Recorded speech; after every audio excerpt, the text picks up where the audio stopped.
Good morning. It's Wednesday and I'm on a day off, which means I can get out in daylight today. Still, what time is it? I don't know. It's like 8 o'clock, I think. So it's just after 8 o'clock in the morning. Wife's at work. Kids are in the house. Keep calling them kids. One of them's 18 and a half. But I just thought, oh my God, it's chilly this morning, which is making my eyes water a lot. It's like 1 degree at the moment.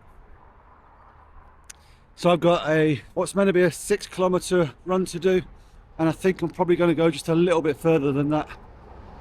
Can't remember this loop I do. Probably not far off that, but it's probably more like 10. But this week I'm kind of ignoring my runner app a little bit. It's got me doing some quite hard, fast stuff during the week this week, but I want to scale it back a little bit because I've got the half marathon on Sunday. And I've got to be honest, when I bumped on my 20k run, it's taken me a couple of days to get over that. So I'm going to go out today and just head out to the coast and do the little loop that I like to do. Yeah, I'm just going to take you along with me. Alright, I'm a couple of kilometres in now, and I've just come into probably the only hill where there's kind of two hills together here. This is the hill that I came off a few weeks back, and it was the first time I went up it and my heart rate didn't go crazy. I'm actually in zone 1 at the moment. Bouncing between zone 1 and zone 2. So I'm just going to stick to this pace just to see what happens when I go up it today. It's not that big. This is probably the smaller part. As I get down the other side of this one, you go down and you come up again. And that's a bit bigger. Goes on a little bit longer.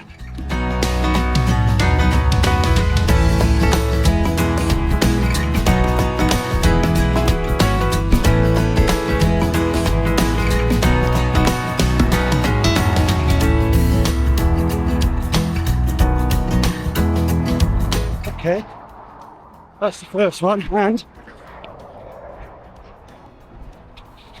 I stayed in the blue. Blue is zone 2. I'll take that. And it might not seem like much because I am going slow.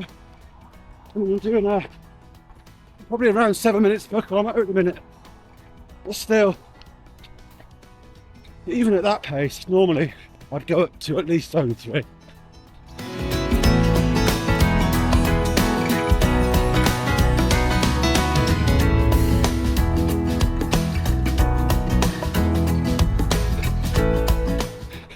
I promise you, I do have something to say about Manjaro. I just want to get this hill out of the way before I do it.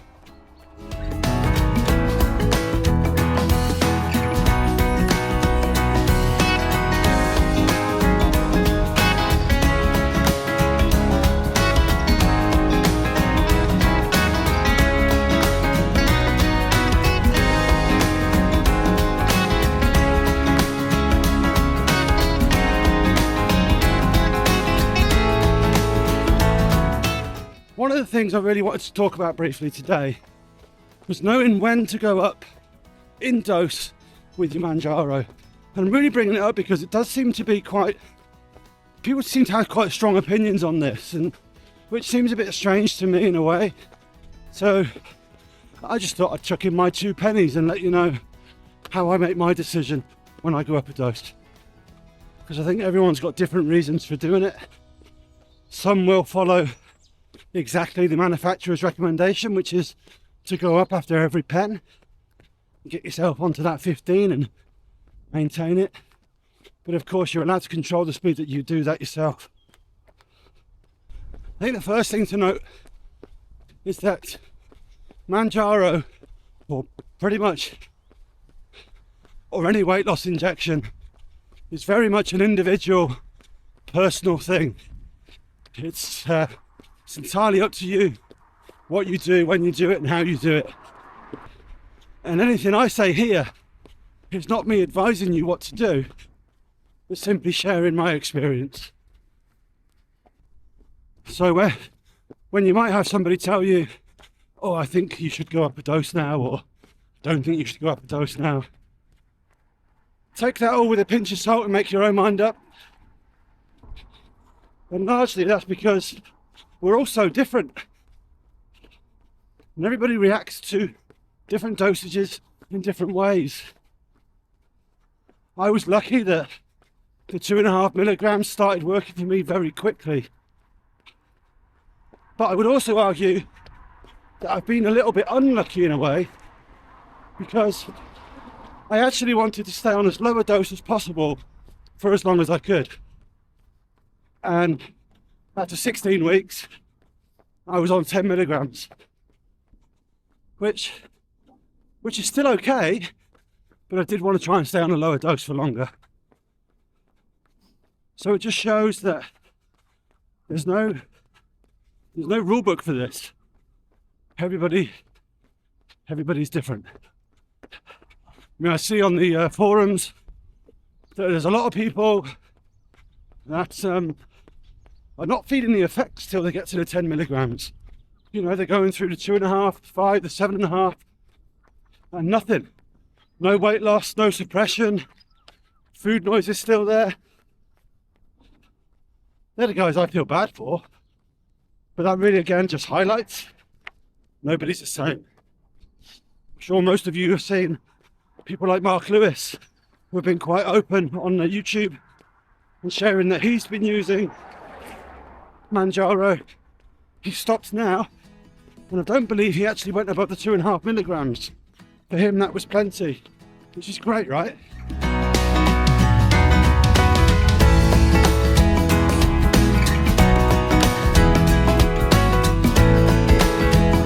Now, you could argue that I didn't need to go up to the 10 milligrams because I was still losing weight. And that's what a lot of people say, is they don't go up unless they stop losing weight. But I looked at it a little differently to that. I looked at it quite a bit differently to that. Was the weight loss for me doesn't dictate my dosage. It's more about the suppression and the feeling. Because I'm putting stuff in my body anyway, right? I'm injecting my body with a foreign chemical anyway. So I look at it as, why not use the dosage that is best suited to where I'm at that time. And last week, as you know, I had a lot of food noise, a lot of temptation, and a lot of hard days. I still got the result I wanted, but it could have been easier.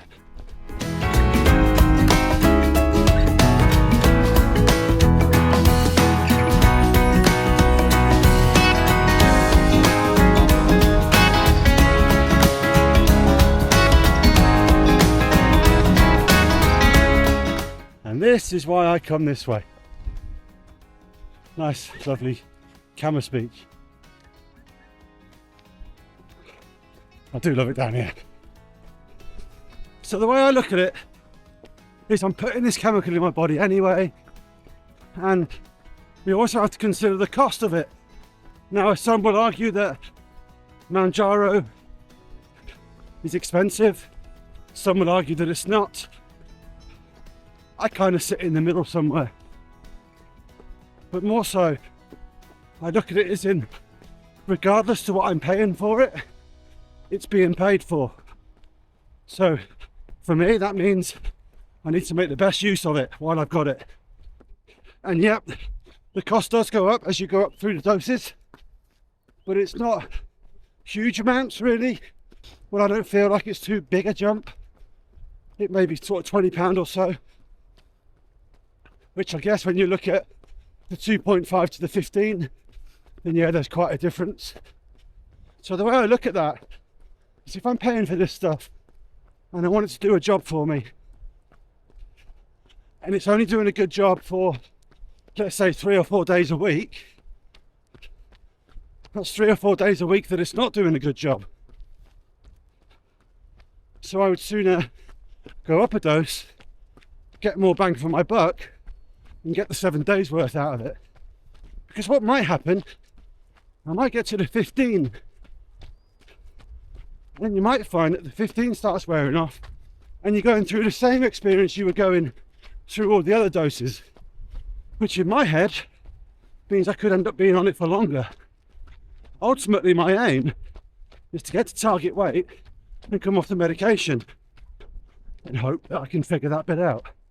And I do get asked that question a lot. I have done a video on it before about what happens when I get to target weight. And just to really quickly say, I don't know. We won't know until we get there. But we use this time to educate ourselves and try and get better at it and make use of the time where you've got that suppression.